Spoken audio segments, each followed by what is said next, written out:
윤석열 대통령에 대한 체포영장이 결국 쓰이지 못한 채 사실상 효력을 잃게 됐습니다. 만료까지는 아직도 5시간 정도가 남아있지만 공수처가 일찌감치 2차 체포 시도를 하지 않겠다고 발표한 겁니다. 사실상 공수처가 체포를 포기한 거 아니냐는 비판마저 나옵니다.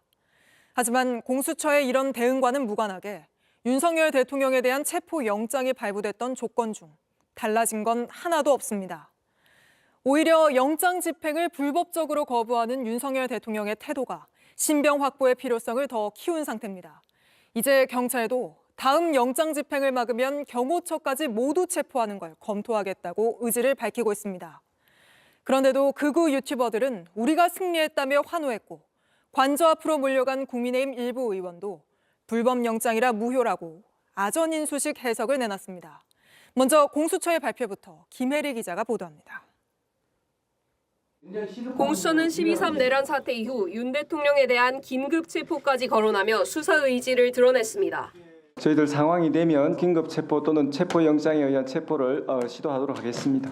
이후 검찰과 경찰로부터 윤 대통령 내란죄 사건을 넘겨받아 본격적인 수사에 나섰습니다. 법원의 체포영장을 발부받아 지난 3일 집행에 나섰지만 경호처에 막혀 빈손으로 철수했습니다. 체포영장 유효기간이 만료되는 오늘 모든 관심은 2차 영장 집행에 쏠려 있었습니다. 그런데 공수처는 돌연 브리핑을 열고 어젯밤 9시쯤 경찰에 체포영장 집행을 일임하는 공문을 보냈다고 발표했습니다. 2차 집행 시도조차 하지 않고 공을 경찰에 떠넘긴 겁니다. 공수처는 1차 영장 집행 때 경호처의 저항이 그렇게 클 줄 몰랐다고 했습니다. 집행 현장에서 경찰과 공수처 간 의견이 엇갈렸던 만큼 경찰에서 체포를 전담하는 게 효율적이지 않겠냐고 이유를 밝혔습니다. 공수처 관계자는 브리핑에서 자신들은 영장 집행에 전문성이 없다면서 해당 분야엔 당연히 우리나라 경찰이 최고라는 주장을 하기도 했습니다. 하지만 대통령 조사 주체는 공수처라며 사건 자체를 경찰에 이첩할 가능성은 일축했습니다. 경찰은 공수처의 공문은 법률적 논란이 있다며 사실상 거부 입장을 밝혔습니다. 논란이 거세지자 공수처는 1차 영장 집행 때와 같은 형식의 체제를 유지한다며 경찰에 일임하겠다는 뜻을 사실상 철회했습니다. 공수처가 헌정사 최초 현직 대통령의 체포를 눈앞에 두고 역량 부족으로 혼선을 자초하고 윤 대통령에게 시간만 벌어줬다는 비판이 나옵니다. JTBC 김혜리입니다. 경찰은 또 한 번 영장 집행을 막으면 경호처 직원들을 그 자리에서 현행범 체포하는 걸 검토하겠다고 힘줘 말했습니다.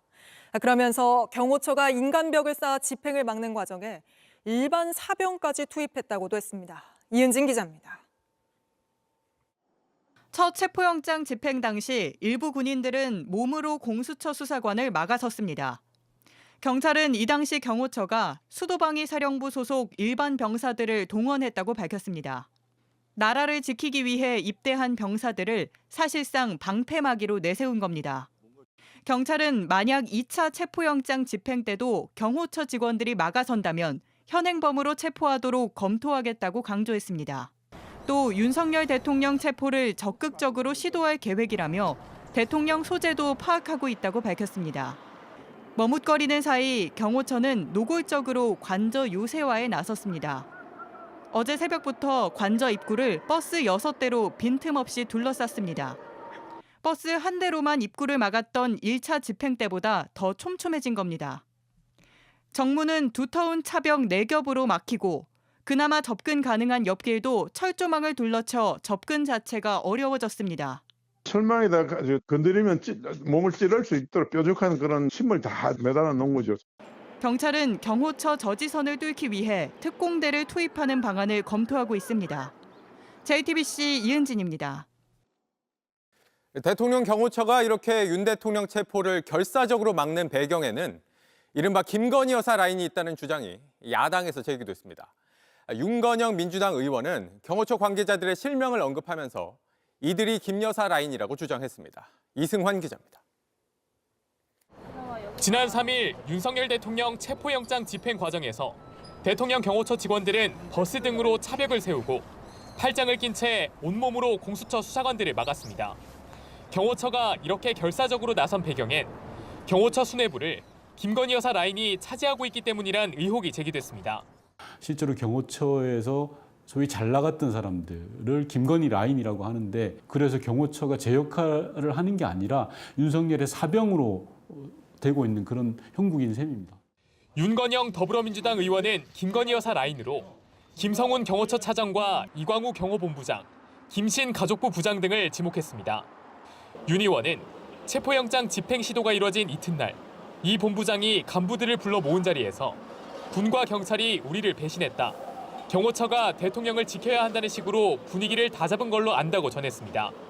상관인 박종준 경호차장은 건너뛴 채 총기와 실탄 지급이 논의됐고 관저로 들어오는 경찰관 등을 체포하기 위해 케이블 타이 400개를 준비하려 했다는 의혹도 제기했습니다. 김건희 라인, 김용현 라인들이 알아서 충성을 한 거죠. 총기도 반입해야 된다. 케이블 타이도 400개를 준비해라. 우리가 잡혀갈 게 아니라 우리가 체포하자라는 식으로 선동을 했다는 겁니다. 이에 대해 대통령 경호처는 관련 사항이 확인되지 않았다며 별다른 입장을 내지 않았습니다. JTBC 이승환입니다. 지난 주말에 공개된 김용현 전 국방부 장관의 공소장은 사실상 윤석열 대통령에 대한 공소장과 다름없다는 평가가 나오죠. 국회 탄핵소추단은 이 공소장에서 윤 대통령이 계엄을 직접 지시한 내용을 줄여서 헌재에 제출할 계획인 걸로 파악됐습니다. 그게 최소 9건이라는데 탄핵 심판의 핵심 증거가 될 전망입니다. 유선희 기자의 단독 보도입니다. 국회 탄핵소추단이 김용현 전 국방부 장관의 공소장에서 확인한 윤석열 대통령의 직접 지시 내용을 최소 9건 이상 추리고 있는 것으로 파악됐습니다. 먼저 주목한 건 계엄 선포 직전에 열린 국무회의입니다. 공소장엔 윤 대통령이 당시 비상계엄 선포 안건을 의안으로 제출하지 않았고 반대하는 국무위원들에게 대통령의 결단이라고 말한 뒤 계엄 선포를 강행했다고 나와 있습니다. 계엄 선포 과정 자체가 위헌인지 따져보겠다는 헌법재판소가 결정적 증거로 볼 수 있다는 판단입니다.